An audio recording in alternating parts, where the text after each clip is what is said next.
ఇంకో 6 రోజులేనబ్బా, పోయేటోళ్ళు పోతూనే ఉన్నారు. బండ్లు కార్లు కట్టుకొని ప్రయాగ్రాజ్ తొవ్వదొక్కుతున్నారు అంతా. 144 ఏండ్లకు వచ్చిన మహా కుంభమేళా మరి. త్రివేణి సంగమంలో పుణ్యతానాలు చేయాలని మామూలు భక్తుల కాంచెల్లి వీఐపీల దాకా శితం లైన్లు కట్టిండ్రు. మరి అలా ఎవరెవరు పోయిండ్రు, ఏం నడిచిందో అరుచుకుందాం పాండ్రి. ఆంధ్ర చిన్న సీఎం పవన్ కళ్యాణ్ సార్ కూడా కుంభమేళాలో తానం చేసిండు. ఇంటామెను కొడుకును కూడా తోలుకపోయిండు. దేశంలో గుళ్ళు గోపురాలు తిరుక్కుంటూ ఆఖరికి ఇడికొచ్చిండు అన్నట్టు.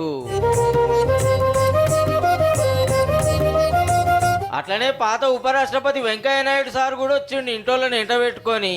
ఇక ఆంధ్ర మంత్రి లోకేష్ అన్న ఫ్యామిలీతో నిన్ననే పోయి పుణ్యతానాలు చేసిండు.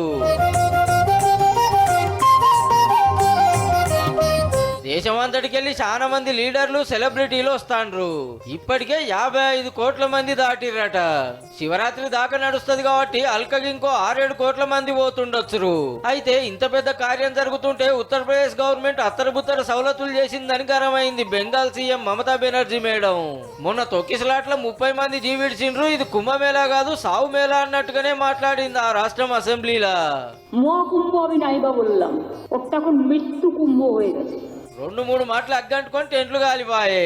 మొన్న ఢిల్లీ రైలు స్టేషన్ లో భక్తులంతా నూకేసుకుంటే 18 మంది ప్రాణాలు పోయినాయి. కోట్ల మంది భక్తులు వస్తున్నారని తెలిసినా సవలతులు చక్కగా చేయలేదని మేడం గిట్ల గరం అయింది.